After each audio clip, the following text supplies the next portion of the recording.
we were kind of building this attractive character, like what distribution channel should I be building? Okay, like Oprah, it was probably a good idea for her when she was sitting down the first time and be like, I should be writing newspaper articles. It probably wasn't a good fit for her. She was awesome on TV, so that was the distribution channel that she chose. And one thing that I really struggled with for a long time is that I thought I had to be doing all of these, and because of that, I wasn't ever good at any of them. And so for most of you guys, you're not going to do all of them. I'm going to share 5 with you, and you need to pick 2 of these 5. And one of them has to be email. So good news is I'm going to help you guys with email, but email you have to do because that's better than primetime TV. It's like the best one. It's the easiest to do. So you have to do email, okay? Now I'm going to liken these to other things that you are familiar with. So email is very similar to direct mail, right? Back in the day, we put letters and envelopes and mail them to people, and that's how we get access to them. So direct mail is like email, except for it's a lot cheaper, which is nice. This question, do I recommend direct mail these days? Yeah, definitely. We use it for front-end acquisition, but also for back-end stuff. I bet probably a third of you guys are here, probably from a direct mail campaign that got you to call into the call center. So yeah, definitely use both. More so usually on if you're going to do direct mail, it's better, like the way to cut your teeth and start it is do it to your existing customers to upgrade them, to send them up, as opposed to doing cold, like to get new customers, because it's really expensive and really hard to get it right to get new customers, but it's really easy to your existing customers to make it work. Number 2 is Facebook. Someone was talking about Drew yesterday. So this is Drew Canoli. I don't know what he does like on YouTube and other things. I think he's got a couple channels, but he's awesome on Facebook. If you look right here, he's got 1-point-something million followers on Facebook, and that's where he's at. Okay? If you look at any of the big, on Facebook, there's tons of people killing it on Facebook, but usually they're really, really good at Facebook. Now, it's interesting, you look at Neil Patel, he's not on Facebook anywhere. Okay? So Facebook was not his channel that he focused on. He's focusing on his blog, which we'll talk about in a second, but some people focus on Facebook. So if you love Facebook, this could be a channel you focus on. I personally hate Facebook. Okay? If you notice my fan page, ask me when the last time I updated my fan page was. I don't know. It's been months. I hate Facebook. Every time I log in, I get the sick feeling. You log in, you see the little numbers at the top. I have 1,000 plus new friend requests. I've got 80 in new messages and all this stuff, and I just I get sick to my stomach. And every time I'm on Facebook, I'm like, ugh, and then I just turn it down. I can't. It makes me sick to even log in. So for me, I've tried to do this distribution. I tried everyone's doing Facebook. I gotta do Facebook. I can't do it. It's just not for me. Okay. There's other things that work really good for me, but this one's not for me. Some of you guys, if you're in Facebook all day long, this could be your channel. Okay. If you're that guy or girl who just loves Facebook, this might be it. But for me, it's not. So Facebook is the equivalent of networking. Going to networking events, hanging out and talking. Yes, Facebook ads. I'm talking right now about ways to the distribution, the organic distribution channel you're going to be building through your attractive character. So what platform are you standing on, shouting out, look how cool I am, here's my backstory, here's my product, here's my, what's the platform we're standing on? So yeah, you're right, paid ads are different. We use paid ads all the time in Facebook, but for a platform to build your attractive character around, it's different. Okay? Number 3 is YouTube. Anyone ever seen this dude on YouTube? Nobody? VJ has. Okay, so here's the story. So there's this homeless dude. Well, he's not homeless, he's got an RV, so he's got a home. He makes these YouTube videos of him in front of his RV juicing, usually without a shirt on. One video, he was dressed like Jesus. I don't know. He's really weird, right? But this dude loves juicing, super passionate. Every single day he's making juicing videos of him out in front of his RV, doing stuff, right? And he's got a huge following. 300,000 people saw this video. Everyone's videos gets 250,000 or more views. And so one day our buddy, Garrett, is obsessed with this guy. This guy's awesome. He's the best juicing guy in the world. So Garrett emails him and is like, hey man, can I call you on the phone? I'd love to pick your brain on juicing. And the guy's like, yeah, you can. Here's a PayPal order button. Send me $500 and we'll talk for an hour. This dude who's homeless is charging $500 an hour for juicing advice. Does that help anybody understand that the power of a platform? Okay? It's because he's out there, he's attractive character, all this stuff's out there and people are following him. He's got fans. Now he's not famous, most of you guys never heard of him, but he's internet famous. Okay, I was at church the other day, and at church I try to not tell people what I do because it's really hard when people want to ask you all sorts of questions. So I'm pretty I don't talk about it, and I'm kind of quiet. I'm a really shy person in my real life. But every once in a while someone finds out and they'll come to me, they're like, hey, I saw your video, man. I didn't know you were famous. And I'm like, no, I'm internet famous. Big difference. Internet famous means none of you guys know who I am. Okay? And that's the key. You guys want to become internet famous. You don't want to go be like real famous because that's not fun. But internet famous is awesome because there's a segment of people who know you, like you, and love you and will pay you $500 an hour to teach them how to juice stuff. You like juicing? Your juice made was awesome. I guarantee it's better than that. $500 an hour.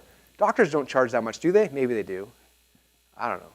But that's the power of this stuff, you guys. You build this attractive character. It's interesting. People don't look at you like another person. Even though you're doing this stuff with backstory, all these things to try to relate to their level, they still look at you at a different level. Okay? They look at this guy at a different level because he's built the distribution channel. So for him, YouTube's his channel. Okay? For other people, a lot of the weight loss guys, YouTube's their channel. If you love videos, man, I would set up shop on YouTube and I'd make tons of videos and build my following there. Jake Hiller, jump manual guy. YouTube is his channel. He's made video, and built a huge following on YouTube, and that was his distribution channel to the world. Okay, so you gotta think about it. If that's the one that resonates most with you, and that one's the equivalent of TV. You guys look at. So I just bought a brand new 60-inch TV. And we plugged it in, and I couldn't figure out how to get to the real channels. It was really hard to get to the real channels. But there's all these little apps, and you click on the app, and it takes you to YouTube, and everyone I've ever subscribed to YouTube channel is right there. So it was easier for me to find people I had subscribed to on YouTube than it was for me to find like Fox TV. I couldn't get to my news channels. And that's the future where things are going right now. This is the big shift that's made it so all of us can become super rich that we couldn't before. Okay? Before, we had to get on TV and we had to do all this stuff to become famous. Now, you just make a YouTube channel, you get some following, people go subscribe to you. When they sit down at night, they turn on the TV and they watch you on YouTube. Is that weird? Like, it's not like it used to be where if you had to go on your computer and like find this person, like people subscribe to you now, and then they subscribe that to their TV, and you become late night TV for them. That's the place we're going. If you start focusing now, I've been telling people this for 10 years, but if you start focusing now on, if YouTube's your channel, start focusing on growing that, in a year from now, 5 years from now, 10 years from now, you have 1 million viewers, guess what you've got? You got more viewers than any local station in the world. People are going to be coming begging you to buy ads from you. Okay? You own distribution. And so I would make it, if YouTube is your channel, if that's the platform you want to pick, is focus on that and grow your following, because that following will be worth so much money. Okay? Cable networks are becoming and buying you guys for millions of dollars. Okay? It's happening right now. People are getting bought out because of their followings. It's not, it's happening right now. It's going to happen more and more as it's harder and harder for all these cable shows and all these stations to compete. Because right now I can get the exact content I want from the dude who I want to hear from for free, where I can't get this juicing guy on TV. I listen to some weird juicing person who, like, this guy is only on YouTube, and if that's the attractive character I'm following, this is the only place I can get him. Okay. Next for podcasts, I just started getting into podcasting. It's really fun. Anyone here listen to the Marketing in Your Car podcast? Yeah. So this is my new channel, one of my new channels, and it's my favorite. I tried to do podcasting a couple times. It's really been hard because typically most people making like an hour-long show, and I could never do that. So I started my very first one where it's just, while I'm driving to the office, 5 minutes a day, I just record my thoughts of the day, like, oh, this is something cool we just did that worked awesome. So if you guys aren't listening to it, you probably should. Like, all my best ideas, like, I literally share them all through my podcast. And it's free. You just go to marketingyourcar.com, click on subscribe, and then it shows up on your phone. And so what's happening is everyone that subscribes to that thing, it's like my own radio channel, my own radio station. I can send messages to everyone who's listening whenever I want. And it's the coolest thing in the world. And then what's really interesting is I got some friends who are killing their podcasts. They got way more people listening to me, but it's literally like a radio show. One of my buddies, he does an episode every single day, and it's 30 minutes long. He has a sponsorship ad at the beginning of the podcast, one in the middle, and one at the end. He gets paid per CPM, so per 1,000 users. He gets paid something for each of these companies. Right now, he gets, 100,000 people listen to each one, something like that. And each company, this company that does the front one pays them, I think, like $300 or $400 an episode. The middle one pays them like $200 an episode. The last one pays them like $500. So he makes $1,200 in ads every time he does a podcast. How often do you think he does a podcast? 7 days a week. He says, Russell, if I don't do a podcast, I lose $1,200. I don't have to sell anything. I just have to do it, and then I push upload, and I make $1,200. Okay? I was like, I want to do that. I want to do that like 3 times a day, 4 times a day. Okay? But that's literally what's happening, guys, is you're creating your own radio station. Okay? Think about Rush Limbaugh. Think about all these people. I'm not a big radio guy, but all the big radio people, they've got these distribution channels, right? But they're getting smaller. They're shrinking, because where's people going? They're going to podcasts, subscribing to people they actually want to hear, and niche specific stuff they want.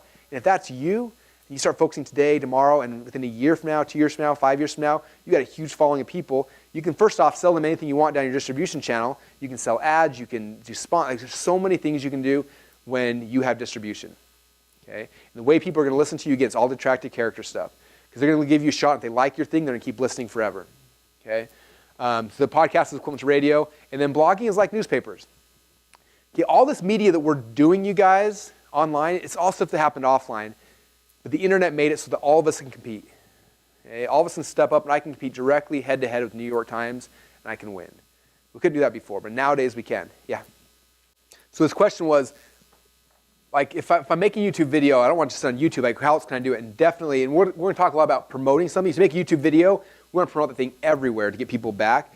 What I'm saying is there's different platforms, right? Email, again, we're all doing email. But networking, some of the guys are great networkers. That's going to be your thing. Some guys are great on video. That should be your core. Some guys are great radio, should be podcasting. Some guys are great writers, should be blog. And they're all going to cross-promo. But there should be one that's like, this is my core. This is my baby. Because as soon as you're doing 2 things or 3 things, man, it's hard to wake up every day to do a show and write a blog post and do I've tried. We had teams of people trying to like keep the system down. We were hitting all the channels. And finally I came to the realization, I'm just like, you know what? Everyone who's crushing it, they're crushing it on one thing. And they may add a second one later, but usually they focus on one first. So let's say it's like Drew Canole, right? He builds up his Facebook to 1 million people. Now for him to come back and say, hey, you know what? I got 1 million people here. I'm going to add a YouTube channel. And he adds it, and boom, 50% of people come over here. Now you can do 2 a lot easier. But if you're trying to grow and do like 2 or 3 at a time, it's never going to work. So to begin with today, pick one, focus on that. And someday, somewhere down the line, you can expand and try to do more. But right now, just try to do one. Julie? Ooh, that's a good question. So is it more like what you want to do or more your audience? I would say more what you want to do. Because otherwise you're not going to, I mean, that's a double-edged sword. You're trying to trick me. No, but because you're right, your audience needs to be there. But at the same time, like if it's videos and you hate doing videos, you're never going to do them. And you've got to, I mean, it's got to be something you're passionate about. You wake up in the morning, like when I do marketing in your car, wake up, I turn on my phone, I start driving, I'm passionate about that. For me to sit down and like write a blog post, I literally will sit down, I'll look at that thing for like 3 hours. I'm just like, crap. But everyone's reading Neil Patel, everyone's reading his blog. Yeah, but Neil likes to blog. No one's following him on YouTube or Facebook, but his blog's awesome. So it's like, what's the channel that you thrive in the best? And I think that you can get I think my guess is that there's people in every one of these channels in whatever space you're in. Some there may be more prevalent, but I would focus on what you like the best, or else you're not going to do it. So that's a big key. All right, so that's kind of the attractive character stuff, you guys. If I could say one thing of everything you're going to do that's going to like be the amplifier for your business, it's like the raw, you bring out like your raw passion as much as possible. Like I look at guys like Jake Hill, or I look at Gary Vaynerchuk, I look at everyone who I know who's successful and who's internet famous, who's growing businesses in any space. They're all hyper, super passionate and excited about the thing, and they're just sharing and they're giving, and they're trying to do as much as they can. And because of that giving action, all this stuff, people start being attracted to you, start coming back to you. And it works. It works every single time. I think it's the foundation for everything else we're going to be talking about. Yeah.